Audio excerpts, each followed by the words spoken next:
Tuluyan na bang umalis si former President Gloria Macapagal-Arroyo dito sa partido nila former President Rodrigo Roa Duterte?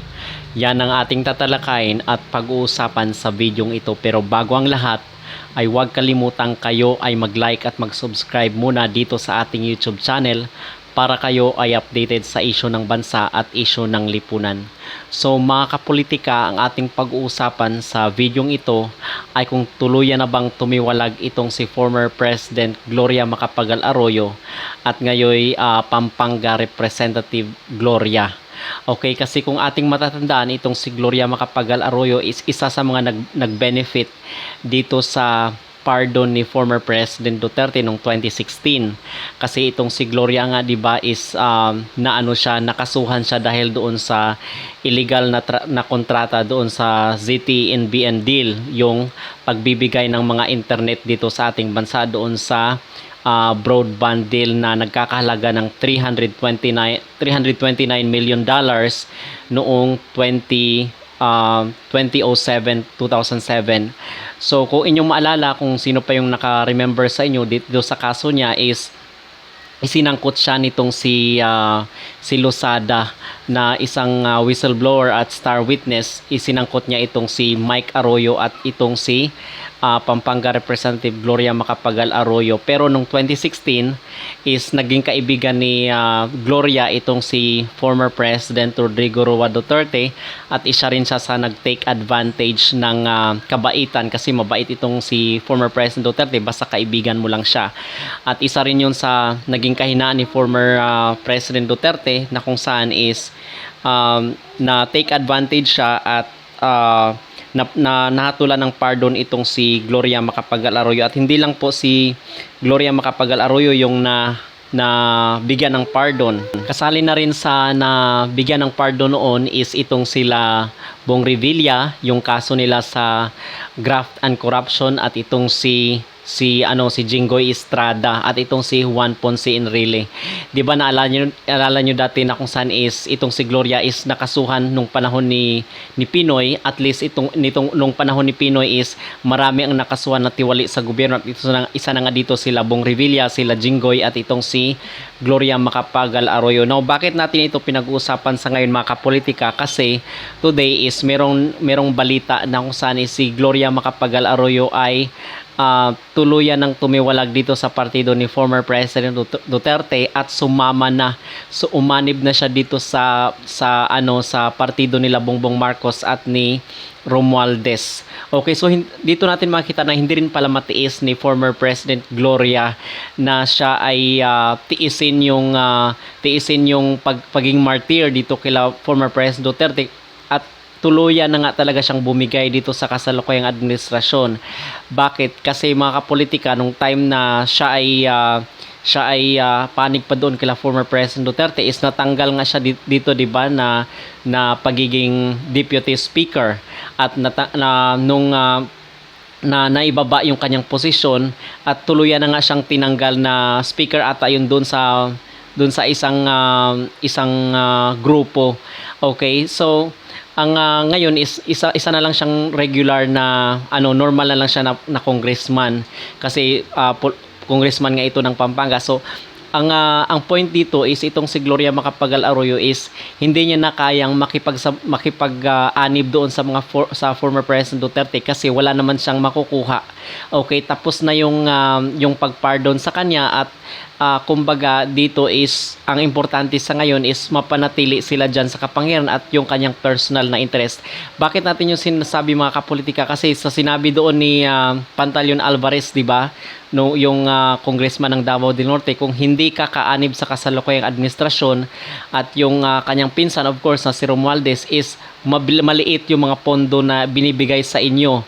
Okay, so ang tendency na mangyayari diyan is maliit din yung mga pork barrel at yung pamimigay mo sa iyong constituents kung saang lugar ka congressman. So maliit lang.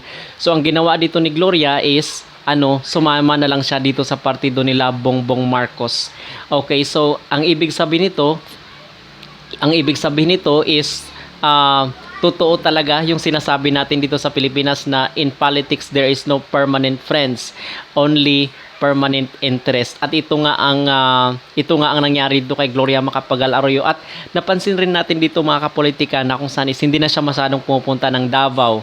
Okay, naalala ko kasi nung nanalo si Bongbong Marcos sa pagka-presidente, kasi okay pa naman ang ugnayan nila VP Sara noon, is nakita nga ito na pupunta ito sa Davao at tinadalaw niya itong si former President Duterte. Okay, bakit natin ito pinag-usapan? Kasi dito is si Gloria kailangan ng mamili talaga. Okay, kailangan nang mamili kung saan siya puposisyon, saan siya aanib, at kung saan siyang partido magiging belong.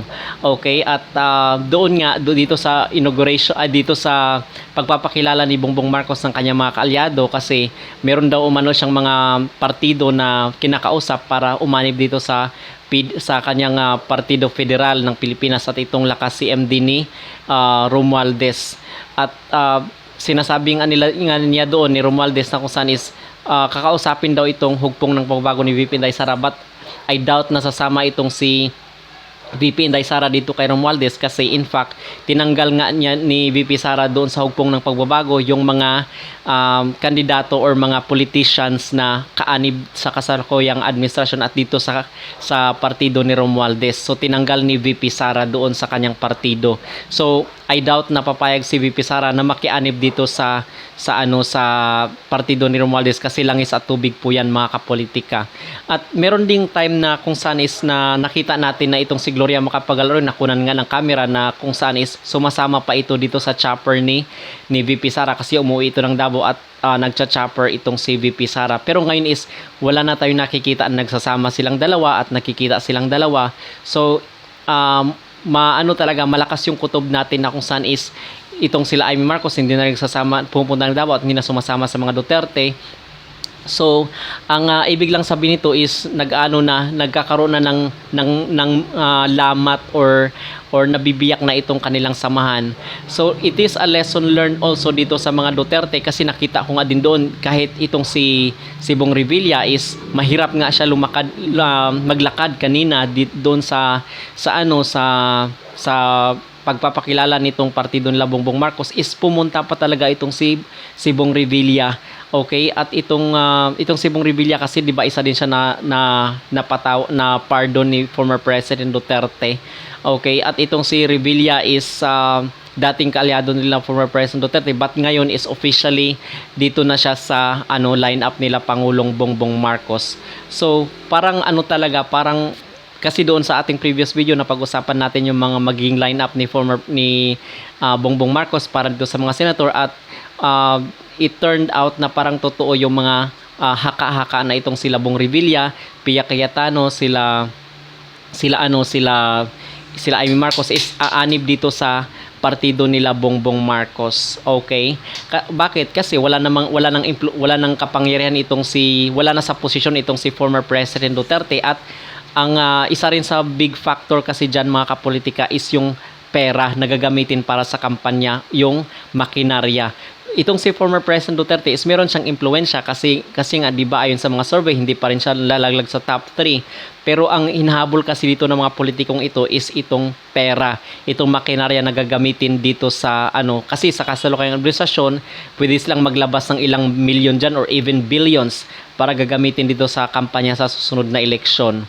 Okay? So lesson learned din ito sa mga Duterte na kung saan is dapat ang yung pipiliin nila is yung mga loyal sa kanila, at yung mga taong talagang suportado sila. Example na lang dito is itong si Harry Roque, na kung saan is hindi talaga bumitaw sa kanila, even though itong si Harry Roque is dating kaalyado nila Marcos, but pinili talaga niya itong si former President Duterte na dito siya umanib.